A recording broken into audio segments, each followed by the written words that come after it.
pues encantados de tenerlos una vez más, doctor, y la primera vez con el doctor Lorenzo Meyer. Y pues están llegando ya las preguntas, y dice la primera, pregunta para Sergio y Lorenzo: ¿cuáles son los elementos fundamentales que dan inconveniencia a la alianza en el Estado de México PRD-PAN? Empiezas Bueno, tú. ¿Qué es tu primera vez? ¿Cuáles son los inconvenientes? Bueno, una posible respuesta es que la alianza, si tiene éxito, significa un bipartidismo. El bipartidismo es posiblemente una meta de hace mucho tiempo de la parte democrática pero conservadora de la vida política mexicana, y una referencia a los Estados Unidos. En una democracia estable, se dice, son dos partidos realmente los que deben de contender. Se hacen las divisiones políticas muy simples, muy sencillas, casi podríamos decir que con melón o con sandía, y esa sería la consecuencia inmediata de una fundición de dos partidos, PAN y PRD, y el PRI del otro lado. Suena hasta cierto punto atractivo, lógico, sobre todo se americaniza mucho. Pero en una alianza de esta naturaleza, ¿quién es la izquierda y quién es la derecha? Porque la unión PAN-PRD, dada la diferencia de fuerzas entre estos dos partidos a nivel nacional, y que el PAN tiene el poder en el país, tengo la impresión de que se llevaría al PRD, que se diluiría la izquierda, y entonces sería el resultado sería casi un sueño para la parte más conservadora del país. Imagínate, tienes que escoger entre dos derechas. ¿Cuál te gusta? Escojas la que escojas, se va por la derecha. Ese sería el inconveniente, a mi juicio, de tener nada más dos posiciones en el Estado de México. Bueno, para darle variedad, aclarando, perdón, ¿quién hizo la pregunta? La pregunta la hizo Martín Pruneda. Martín, para darle variedad, confieso que yo todavía estoy metido en un dilema entre el pragmatismo y los principios, porque sí me estoy debatiendo por una razón. El regreso del PRI me aterra, de ese PRI, el PRI de Televisa, confieso que me provoca pesadillas. Y en segundo lugar, independientemente de lo que suceda, me parece que es un regreso al 99, cuando Fox y Cárdenas estuvieron a punto de llegar a un acuerdo para una candidatura común, y fue bien interesante que llegan a un programa común.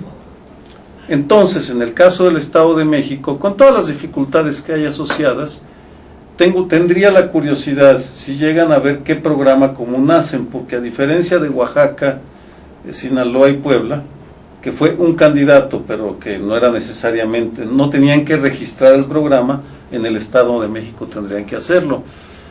Pero confieso que son solo todavía reacciones balbuceantes a la espera de más información, más reflexión sobre el tema.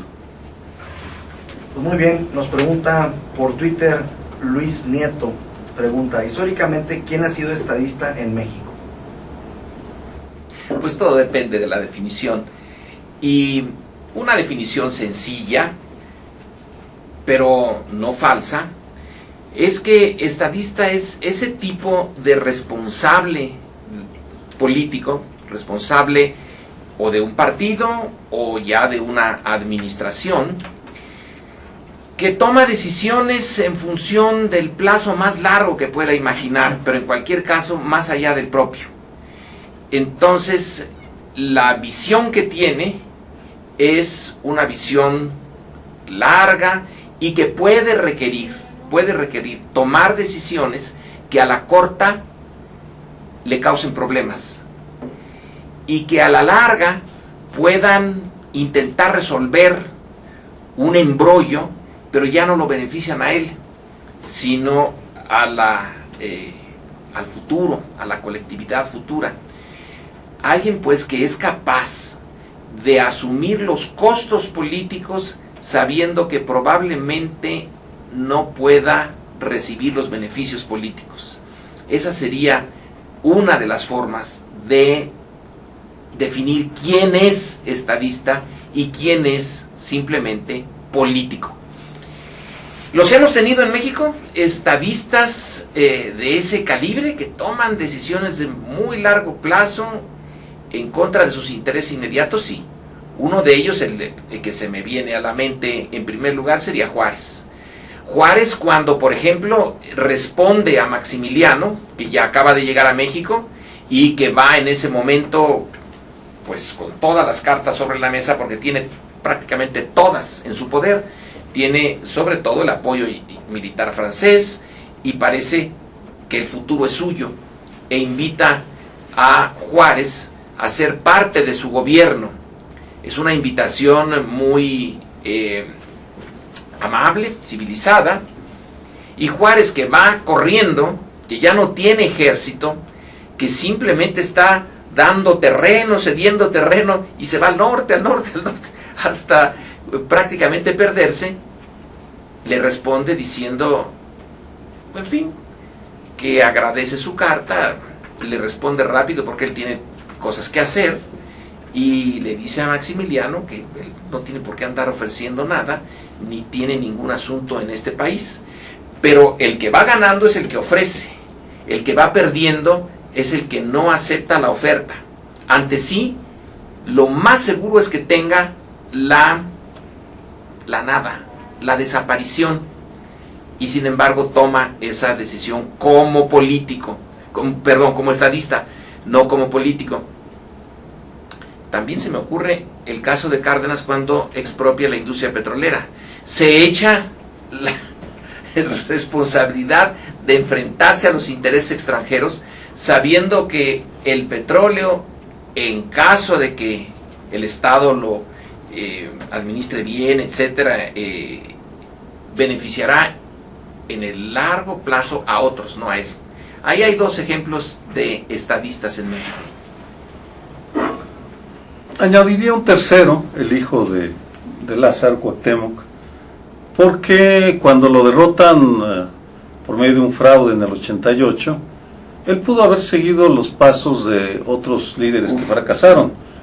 Vasconcelos, el Almazán, Enríquez, que eligen el exilio y se van y pues allá se quedan, se amargan, para luego regresar a usufructuar, sí, a claudicar frente a quienes le habían cometido fraude. Sí. Y Vasconcelos, es terrible la degradación que sufre, se hace hasta franquista. Hasta fascista. Fascista, sí. Terrible.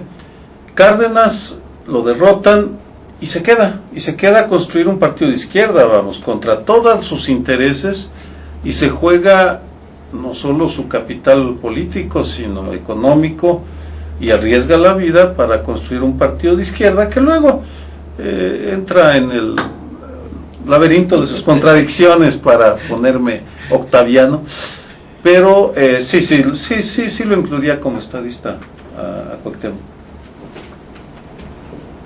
Nos pregunta Max Power, ese es su nombre en Twitter, y no tiene el nombre. Es como el nombre de batalla de los luchadores. Exacto. Entonces dice, me gustaría saber su opinión con respecto al conflicto suscitado recientemente en Ecuador. Pues, ¿quién? No, pues tú lo esperas, así nos vamos uno y uno. Bueno, el conflicto en Ecuador viene siguiéndole los pasos al de Honduras. Esa es la parte realmente peligrosa. Durante un tiempo breve, creímos que pasada la Guerra Fría, podría América Latina empezar a vivir una vida pública sin temor al ejército, a los golpes militares, porque ya no había necesidad de que Estados Unidos estuviera asusando ahí, por ejemplo, al estilo Pinochet, para que es el caso más clásico, pero tenemos muchos. Y que además ya la OEA había señalado que su compromiso con la democracia era irrevocable, etcétera. Y ándate aquí que viene el caso de Honduras, que sacan a Zelaya en pijama, una parte o América Latina en su conjunto protesta, pero al rato los golpistas se quedan. Entonces en Ecuador parecía venir un segundo capítulo. Si en Ecuador hubieran realmente logrado su propósito de sacar al presidente Correa, creo yo que el precedente hubiera sido bien difícil luego de revertir. Hubiera sido un retorno a las formas antiguas. El hecho de que el ejército no haya apoyado a la policía, solamente una parte muy pequeña del ejército, la Fuerza Aérea, una parte de la Fuerza Aérea que tomó el aeropuerto en Quito, se sumó a los sublevados, y bueno, corrió sangre, pero no mucha. De todas maneras corrió sangre. Entonces la decisión de la parte sustantiva del ejército de apoyar al presidente, luego tener una movilización popular en apoyo al presidente, todo esto lleva a suponer que si Correa no comete un error grave, este golpe o intento de golpe o de movimiento de insurrección, le dicen de diferentes formas, pero en fin, una actitud contraria a la vía democrática, puede servir como una especie de vacuna. Cuando le inyectan a un cuerpo más o menos sano un poco de virus atenuado y salen los anticuerpos en gran cantidad, bueno, pues la posibilidad de que salgan los anticuerpos en contra de futuros golpes en Ecuador y en América Latina, creo que son ahora mayores que antes del intento que hicieron los policías contra el presidente Correa. Sí, creo que lo resumiste muy bien. Solo agregaría otro tipo de golpes muy diferentes, de un nuevo tipo, que es los que se dan al amparo de la legalidad. Estoy pensando en Nicaragua, en donde se reforma la ley para permitir la reelección de Daniel Ortega, en una degradación terrible de lo que fue la revolución sandinista de 1979. Sí. Creo que eso también lo tenemos que empezar a catalogar como golpes de Estado, porque la comunidad internacional difícilmente protesta porque se cubren las formas legalistas y democráticas.